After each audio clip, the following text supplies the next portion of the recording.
Well, one of the top athletes in West Michigan made a big college decision this afternoon. Our Zach Herrick is live outside Grand Rapids Christian High School, where Kobe Bufkin just selected the Michigan Wolverines. Zach? That he did, Ryan and Doug, and quite the decision for Kobe Bufkin, who many now consider to be the best player in the state for his class 2021. He was down to his top 5 schools going into today, said Michigan, Michigan State, Ohio State, LSU, and DePaul all made that list. He was affected by the pandemic, could not get down to a couple of those schools that did offer him, but today at 3:30 via Twitter, put a photo of him in a Michigan uniform on there with his commitment message. Bufkin averaged 22 points a game last season as a junior for Grand Rapids Christian.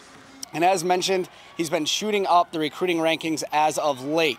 Now, as we did talk about, the pandemic continues to affect things in the world of recruiting. Could not get down to a lot of different campuses that did offer him, but it didn't matter for Bufkin. He said Ann Arbor was where he knew he belonged, and his grandmother couldn't be happier about that decision.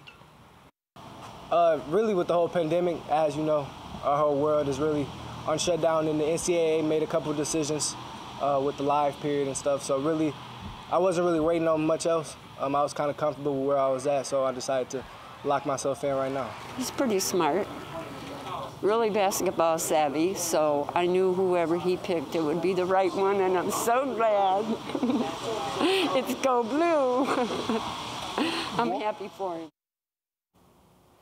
And as you saw right there, Kobe's whole family grew up Michigan fans, but they wanted to be very clear today. They said that they did not impact Kobe's decision. They wanted this to be his.